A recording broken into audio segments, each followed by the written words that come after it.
duas histórias. Primeira história.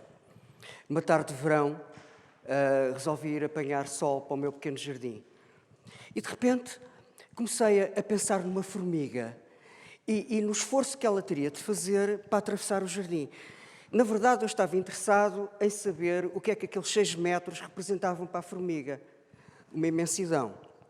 Eu tinha estado nessa manhã a ver o filme Ó Querido Encolhi as Crianças com o meu filho, que devia ter 6 ou 7 anos.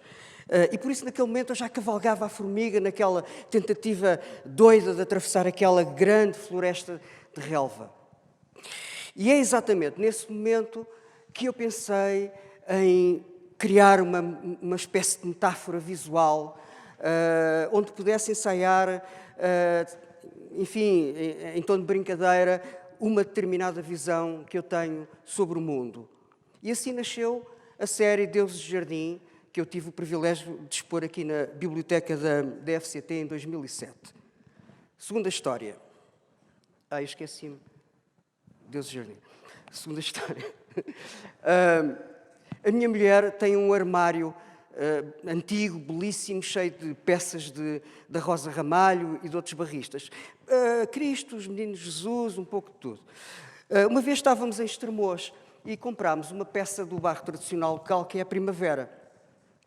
E, quando chegámos a casa, ela estava a arrumar aquela peça no meio das outras. E eu começo a olhar e começo a ver aquelas figuras tão portuguesas, tão belas, e pensei, do mesmo modo, criar uma espécie de metáfora visual sobre a minha visão do mundo português. E assim nasceu a série Viva Portugal. Estas duas histórias banais ilustram o meu processo criativo, como tentarei explicar mais à frente. Quando me convidaram para vir falar sobre criatividade, a primeira coisa que fiz foi ir à net pesquisar o que é que outros conferencistas tinham dito sobre o assunto. E assustei-me.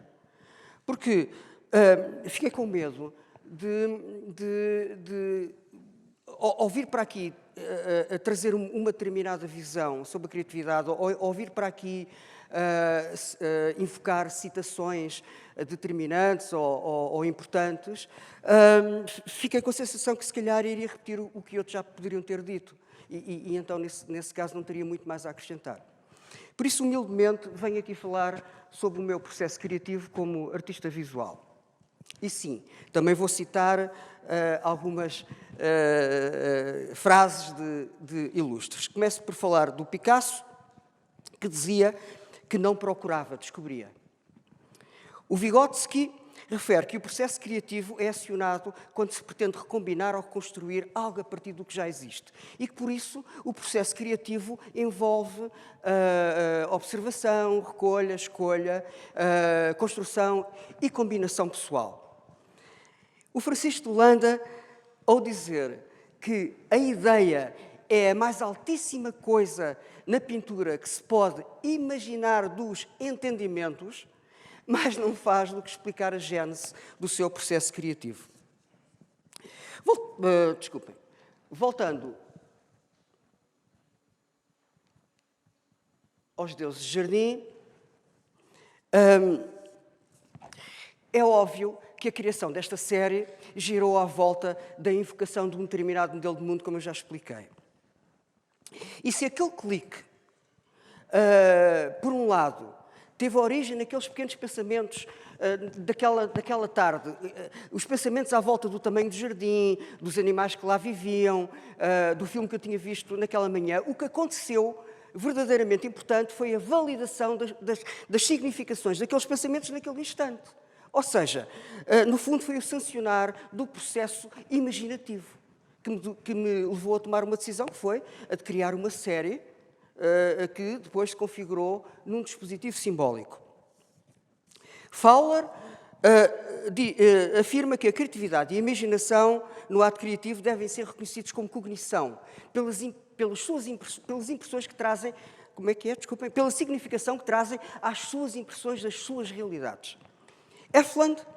Para Efland, desculpem, agora tenho que pôr os óculos. A imaginação é o conjunto de processos cognitivos que permite ao sujeito a combinação e a recombinação de imagens a organização e a reorganização de imagens, a combinação e a recombinação de símbolos, como para a criação de metáforas e narrativas. E se eu me sirvo aqui do Fowler e do Heflin, é porque, na verdade, em relação aos Deuses do Jardim, em relação ao Viva Portugal, eu já, no fundo, tentava imaginar, desenvolver uma reflexão, no fundo, tentava fazer uma reflexão sobre as estruturas das sociedades humanas, ensaiando com algum humor uma narrativa em forma de dispositivo simbólico. Desculpem lá, eu agora já me estou aqui a perder. Posso dizer que, de certo modo, orientei o meu processo criativo sempre no sentido de, consciente ou inconscientemente, no sentido de, desculpem lá, de tornar o espelho de toda a minha estratégia composicional. Ou seja, voltando às palavras do Vygotsky, observei, recolhi, escolhi, construí e combinei dentro, no fundo, dos parâmetros da minha estratégia pessoal. Em relação àquele clique, no meu caso, aquilo que eu falei daquele clique, daquele momento da decisão, no meu caso, o meu clique criativo opera sempre que se estabelecem determinadas condições de seleção e de decisão, e que são fruto das características da minha individualidade enquanto artista e enquanto ser humano. Por outro lado, também acho que essas características individuais as consigo espelhar naquilo que eu chamo o meu roteiro de intenções.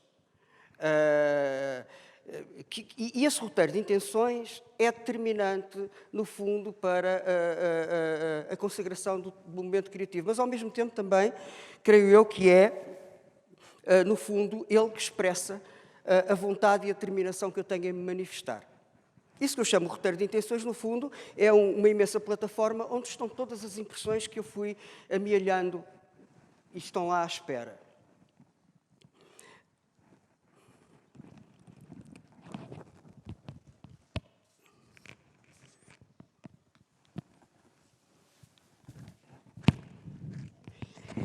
Entendo que vivemos debaixo de um imenso manto dadaísta. Por isso, enquanto artista, tento sempre ir-me reinventando, imaginando cenários, dispositivos, onde possa, de certo modo, ensaiar as narrativas que proponho. Por outro lado, tento sempre situar a minha representação simbólica numa desconstrução, reconstrução, através da simulação do mundo real. Baudrillard diz que simular é fingir ter o que não se tem. E diz também que toda ação humana é simulacro. E, consequentemente, toda a ação artística é simulacro. E eu entendo que a arte, e principalmente a arte do início deste século, se torna definitivamente num breviário da compreensão ou da incompreensão do mundo. Também tenho, às vezes, esta sensação de que vivo num grande parque temático, composto de infinitos outros parques temáticos, como num jogo de reflexos de uma sala de provas de roupa. A propósito de parques temáticos, Soia, diz que parques temáticos são híbridos.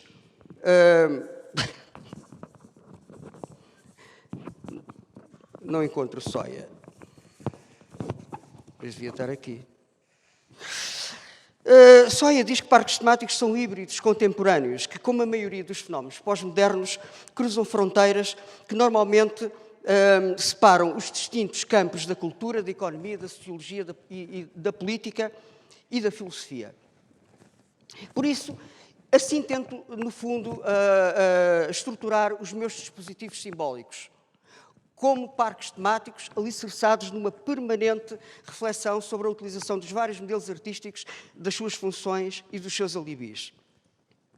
Com a série Viva Portugal, o frame da validação criativa aconteceu naquele momento em que eu estou a olhar para a minha mulher e ela está, no fundo, ali a arrumar as peças. É exatamente aí que é dado o mote para a criação dessa série. Ou seja, novamente, pegando nas palavras do Vygotsky, observei, recolhi, escolhi, construí e combinei dentro, no fundo, dos limites da minha estratégia. E é óbvio também que esta série é ela própria também uma espécie de parque temático, mas sobre a visão que eu tenho do mundo português, mas com uma particularidade, que é o foco que eu dou ao desenho naif das peças, das figuras. Havia já algum tempo que eu andava interessado no desenho ingênuo das figuras do bairro popular português, na modelação que os artistas dão, naquela formação que as peças têm e que lhes dá imensa piada. Mas também estava interessado na transfiguração que os artistas do Neolítico, principalmente da bacia do Mediterrâneo, dão às entidades do maravilhoso. E por isso, num determinado momento, pensei que poderia também criar uma outra metáfora visual sobre a minha visão do mundo, criando narrativas entre invocações da imagética do bairro popular português e invocações dessas imagens ligadas aos cultos ancestrais.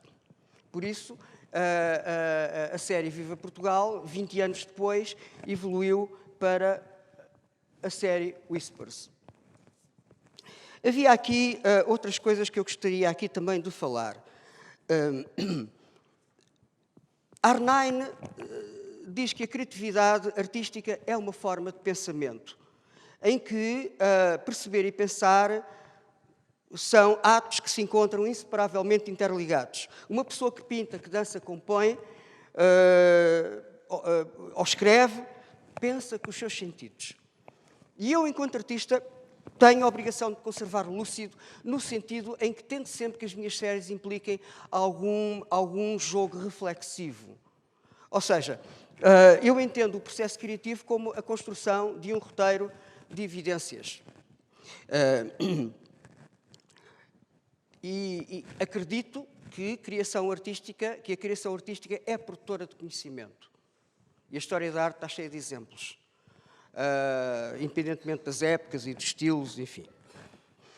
Vou acabar com uma última história. Em 2011, no âmbito do projeto Vicente, fiz uma instalação na Galeria Ermida de Nossa Senhora de Belém. A minha intervenção foi, no fundo, forrar a fachada da galeria, que é uma ermida desconsagrada, de grandes cartazes negros, de corvos, com o desenho a abrir a branco. Eu tinha estado um ano a desenhar corvos e isto, no fundo, foi a finalização do trabalho.